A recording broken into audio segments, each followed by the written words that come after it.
Bom dia, Ibabe. Eu nunca preguei no trem, mas eu já cantei no trem. Houve uma época da minha adolescência que eu fui aquele cristão fervoroso de levar a Bíblia para tudo, qualquer lugar. Era Habib's, era Bíblia. McDonald's, era Bíblia. Restaurante caro, eu não ia. Nem a Bíblia. Mas eu me lembro que uma vez, carregando a minha Bíblia, como eu sempre fazia, eu estava no trem, voltando para casa. Nessa época eu trabalhava com o Baruch. Trabalhei 20 anos com o Baruch e ia para casa de trem todos os dias. E eu ficava no vagão dos crentes, ouvindo a pregação dos nossos irmãos e irmãs de várias igrejas diferentes. Eu sei que algumas pessoas já disseram aí no coração: mas não pode, Thiago, o Estado é laico, não deveria usar o espaço público. Não quero entrar nessa discussão, estou dizendo que era um adolescente que gostava de ir no vagão dos crentes. E eu estava ali ouvindo uma irmã pregando e sentado no chão, mais uma vez errado, não pode sentar no chão, mas eu estava. E eu ali orando, pedindo a Deus para falar comigo. E eu percebi que aquela irmã começou a ser um pouco hostilizada. E eu nunca tinha visto acontecer aquilo. Quando eram homens pregando, ainda que alguns não gostassem, havia um certo silêncio, uma carinha de desaprovação, mas que não chegava a virar uma ofensa. Mas ela, talvez por ser mulher, começou a enfrentar ali então algumas palavras, algumas expressões. E o meu coração começou a ficar agitado, eu não sabia o que fazer. Aí, irmão, fui lá, bati nas costas: me dá uma oportunidade? Posso cantar uma música? E aí eu comecei a cantar uma canção dentro do trem.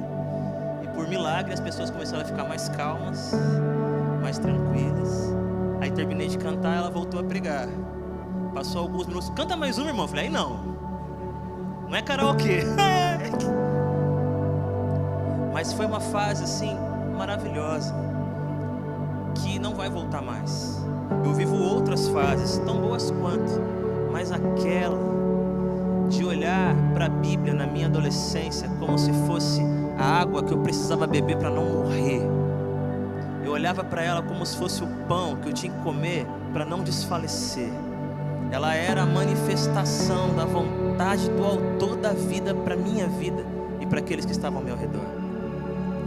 Mas por mais que eu não esteja nessa fase hoje, eu ainda amo muito a palavra de Deus, ainda amo muito a Bíblia. E de vez em quando eu ainda vou a alguns lugares carregando. E nessa semana, na terça-feira, no Shopping Bourbon, sentado na praça de alimentação junto com o Mateus, nós estávamos lendo a Bíblia. Estávamos conversando sobre as Escrituras. E foi uma conversa tão preciosa para o meu coração, pelo menos, não sei se para o dele, que eu falei: eu acho que eu vou compartilhar isso com a comunidade. Eu vou dividir com eles isso que nós estamos conversando aqui. Então nessa manhã, eu sou aquele adolescente que levava a Bíblia para todos os lugares, para aprender para quais lugares a Bíblia quer me levar. E talvez nessa manhã você também possa fazer esse exercício de não só ouvir como você é hoje, não só ouvir a pessoa que você se tornou, mas também ouvir com outros ouvidos e perceber com outro coração que um dia você já teve. Alguma inocência que se perdeu, mas que você pode resgatar na sua memória. Alguma sede que você um dia sentiu e que talvez hoje não seja tão intensa. Não é nada demais o que eu vou falar, é algo muito simples. Mas eu queria que você desse ao seu coração essa oportunidade de ouvir assim. Abra, por favor, a sua Bíblia, ou acesse a sua Bíblia, Lucas, capítulo 19. Nós leremos o versículo 11.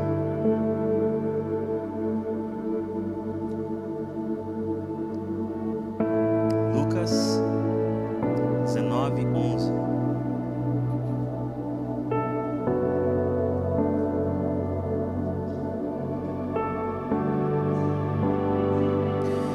Estando eles a ouvi-lo, Jesus passou a contar-lhes uma parábola, porque estava perto de Jerusalém, e o povo pensava que o reino de Deus ia se manifestar de imediato.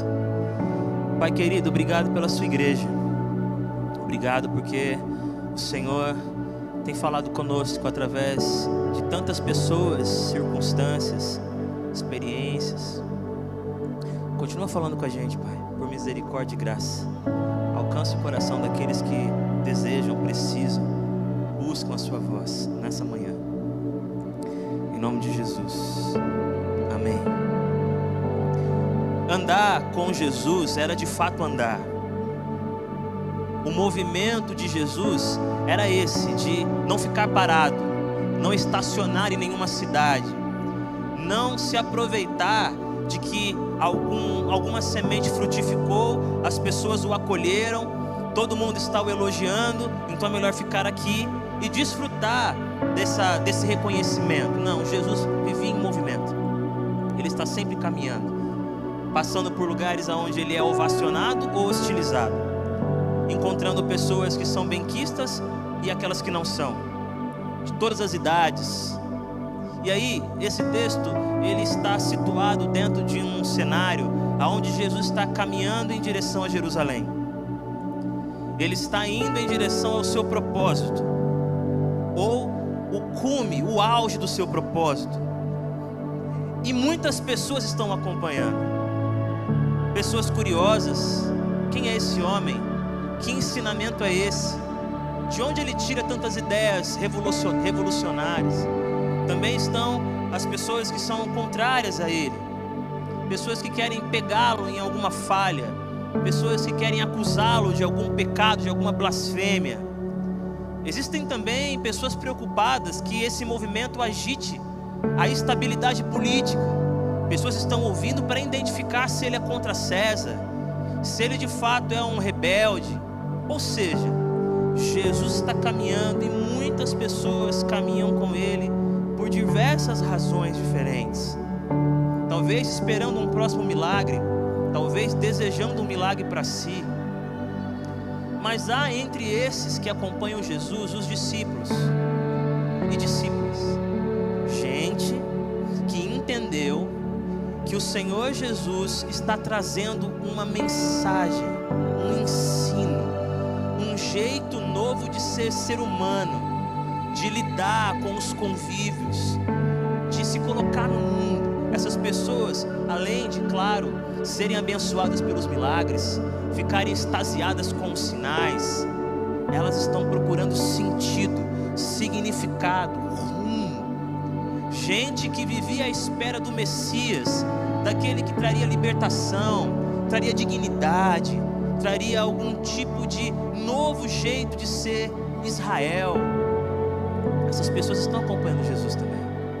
Mas nesse único versículo que eu li, o autor diz que Jesus está chegando perto de Jerusalém.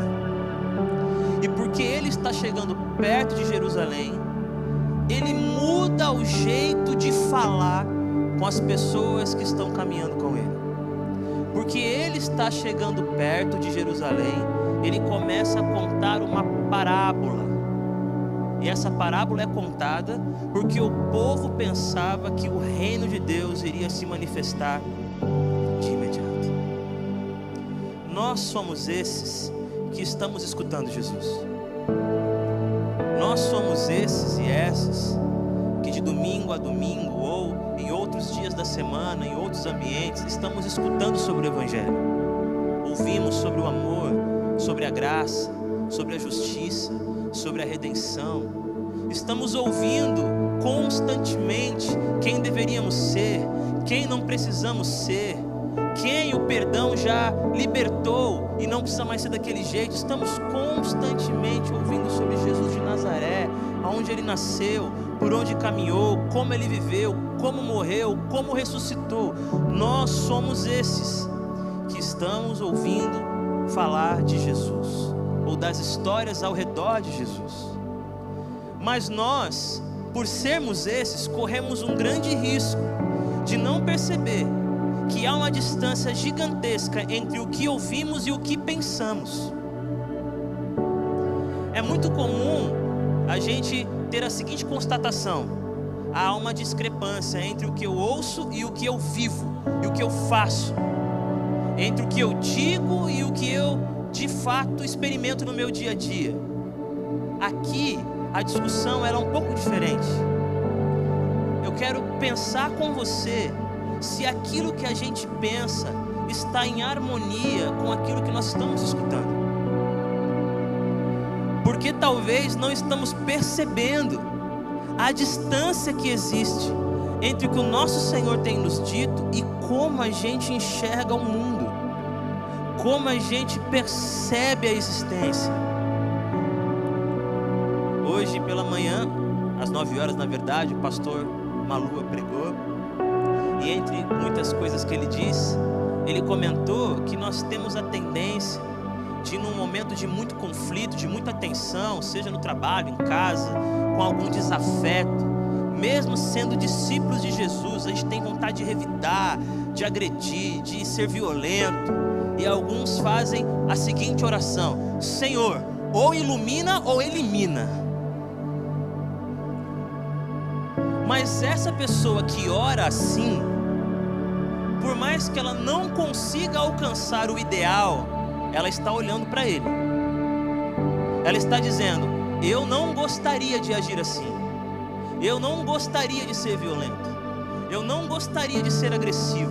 Senhor, me ajuda, senão eu elimino. O problema é quando a gente nem percebe que está sendo violento, nem se dá conta que é agressivo, e por isso nem ora, ilumina ou elimina, porque já estamos eliminando, sem ter sensibilidade suficiente para se dar conta disso. Nós, enquanto filhos e filhas de Deus, e enquanto discípulos e discípulas de Jesus, temos um padrão, um paradigma, um modelo, que é Jesus de Nazaré.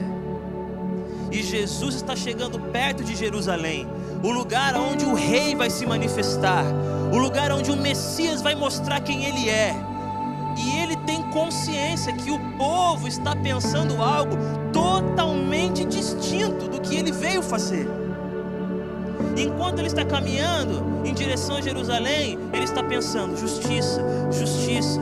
Mas grande parte do povo que o está ouvindo está pensando: vingança, vingança. Enquanto ele caminha em direção a Jerusalém, ele está perto, o seu coração está tomado de perdão, benevolência, acolhimento, nova chance. E o povo, ou grande parte do povo, caminhando com esse mesmo Jesus e ouvindo esse mesmo Jesus, está pensando: humilhação, vergonha, vamos pisar nos romanos, vamos mostrar para eles que Moisés estava certo, eles verão que os profetas não eram mentirosos. Jesus está chegando em Jerusalém, e ele está pensando em redenção, ele está pensando em graça, ele está ensinando que o reino de Deus é diferente dos reinos deste mundo. Mas ele sabe que o povo que está caminhando com ele não consegue ainda aderir a essa estrutura de pensamento. É como se as palavras batessem no peito e morressem. É como se fossem sementes que não chegam a germinar porque os pássaros comem. Nós corremos o risco de estarmos hoje aqui nessa manhã ouvindo palavras de Jesus, mas ao entrar no carro, a nossa forma de pensar nega o que acabamos de ouvir e nós não estamos percebendo. Perto de Jerusalém, eles estão caminhando há um tempo, e enquanto eles estão caminhando com Jesus, eles têm a oportunidade de perceber, de aprender, de compreender quem Ele é e como Ele age. Porque caminhar com Jesus é esbarrar nas pessoas que nós não esbarraríamos sem Ele. Então, enquanto Ele caminha, os leprosos se aproximam, os excluídos, os marginalizados. Enquanto Ele caminha, as crianças se aproximam. Enquanto Ele caminha, os ricos se aproximam, os mendigos se aproximam, os cobradores de impostos se aproximam. Enquanto esse povo está ouvindo Jesus, eles percebem que eles não são os únicos que estão ouvindo.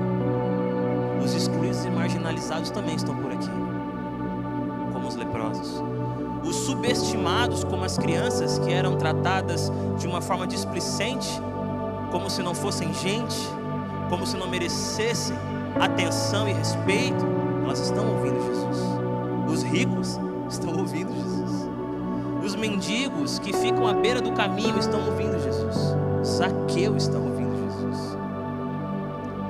Essas pessoas perceberam que tipo de gente se aproxima dessa mensagem, mas ainda estavam pensando de forma equivocada. E o que acontece quando Jesus chega em Jerusalém?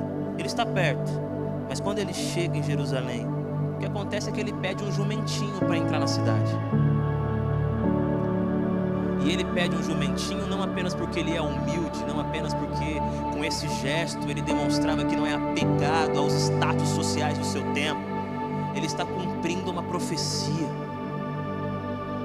Lá em Zacarias já havia sido anunciado que o rei entraria, ou que o rei chegaria onde deveria chegar, que o rei se apresentaria montado num jumentinho.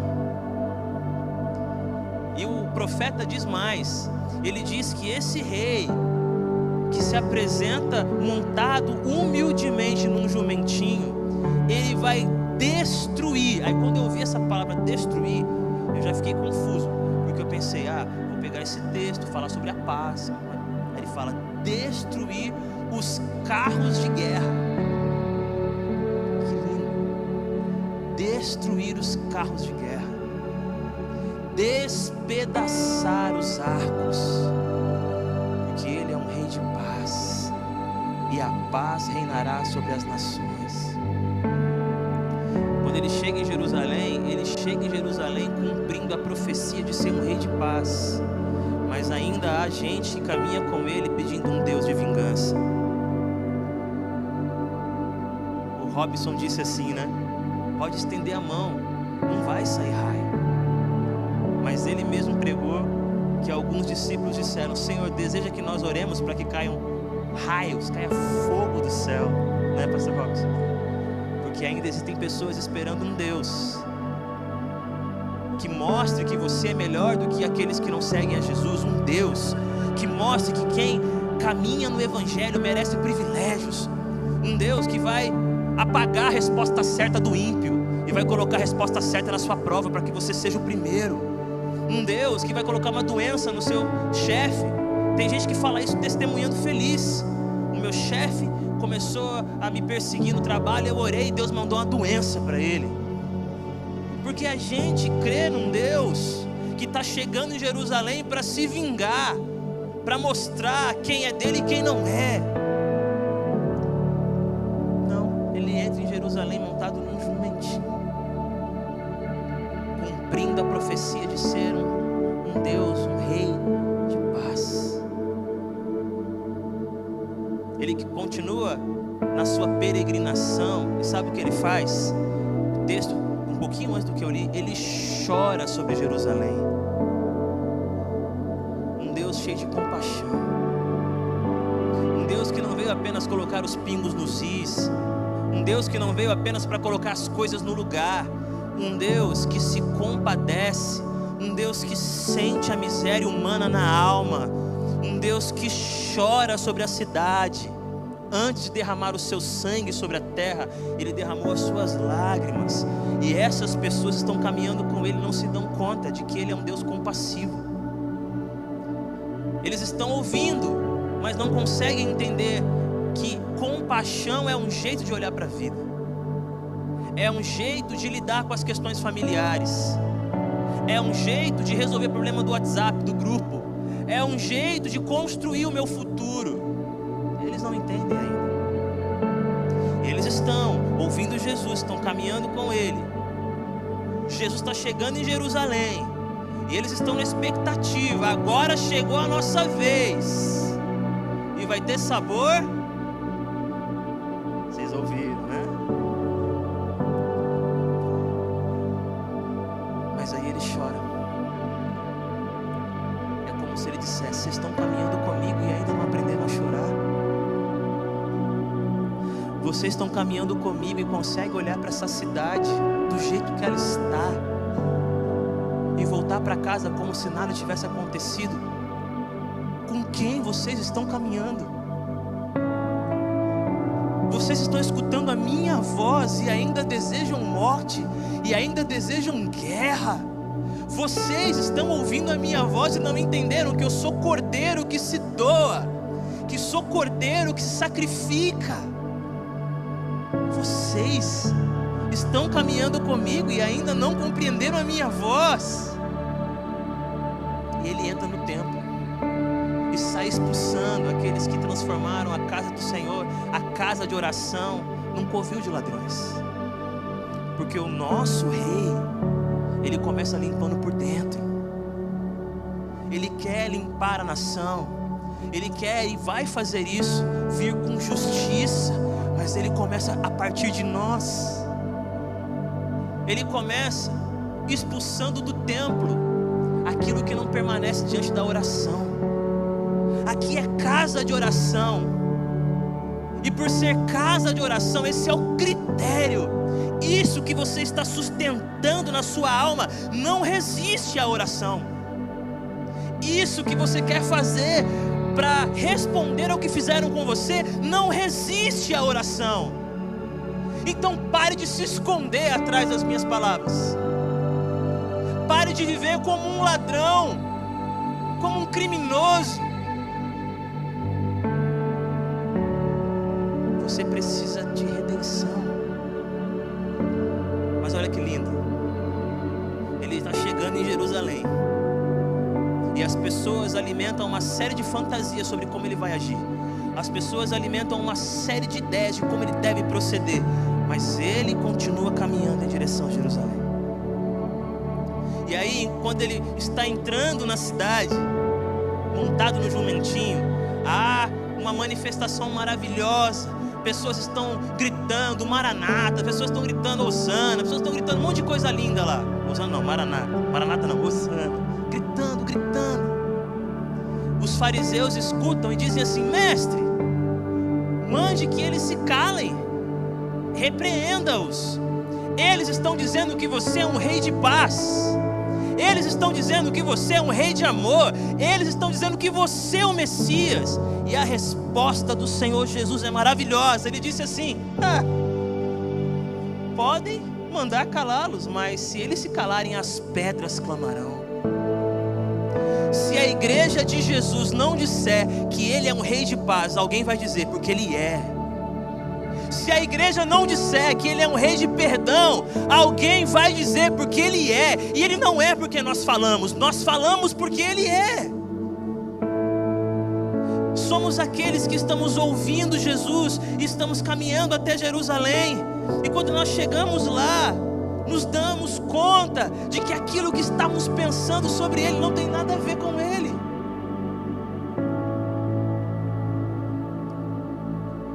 O texto diz: estando Jesus, ou melhor, estando eles a ouvir Jesus, o Senhor contou-lhes uma parábola. E eu vou terminar aqui.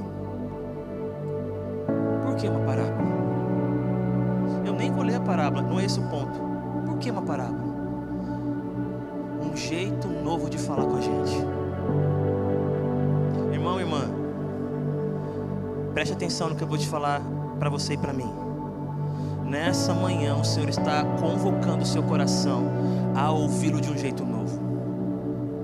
O Senhor tem já há muito tempo, não é porque eu estou falando, levantado parábolas na sua vida, jeitos novos de falar o que ele já tem dito, mas que não entra nesse coração empedrecido pela sua cultura, pela sua religião, pelo seu passado. Um coração que não consegue abraçar a mensagem libertadora do Evangelho para você e para aqueles que estão ao seu redor.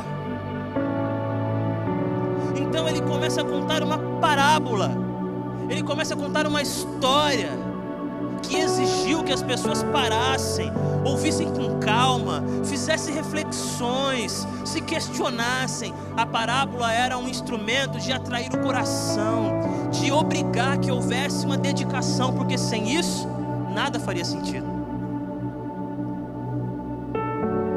E a razão pela qual ele fala em meio melhor, por meio de parábolas nesse texto, é porque ele estava chegando. E aquelas pessoas acharam ou achavam que ele deveria se manifestar de um jeito que não tem nada a ver com o coração de Deus. O texto diz: eles esperavam que o reino se manifestasse de imediato. Não sei se está fazendo sentido para você, mas eu digo com toda a convicção: Deus não está atrasado. Essa sensação de que Ele se atrasou e consequentemente atrasou a minha vida, desacelerou o meu sucesso, meu crescimento. Deus não resolveu a minha dor e por isso eu estou girando ao redor dela até hoje.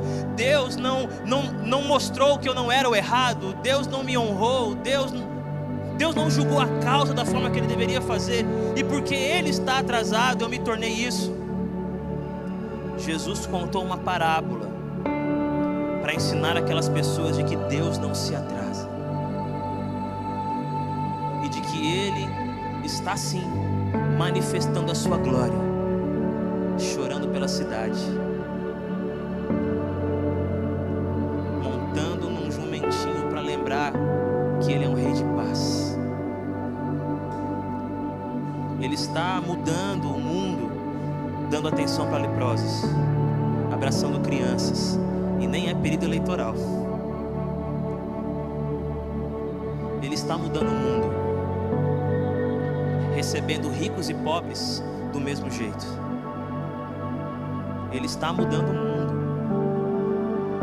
sem se preocupar se ouvir Zaqueu vai comprometer a sua imagem diante dos religiosos. Ele está mudando o mundo, chorando sobre a cidade, ensinando compaixão, ensinando amor, ensinando afeto. Mas talvez alguns estão ouvindo, mas não estão entendendo. Ele não se atrasou. Na situação da sua casa, na situação com a sua família, no seu trabalho, no seu ministério, Ele não se atrasou. Ele só quer te ensinar uma coisa simples: eu tenho outros jeitos de falar, parábolas que você precisa ouvir, para que o seu coração volte a pulsar como o meu. Porque vida, alegria, satisfação é olhar e dizer para Ele: Senhor, eu sei o que você vai fazer em Jerusalém. Você está chegando? Eu sei, e eu estou contigo. Quando vierem com agressões, escolheremos a paz. Chorarei contigo. E se todos se calarem e a minha voz seja a única entre a multidão silenciosa, eu continuarei gritando: Hosana, o rei chegou. Deus abençoe vocês.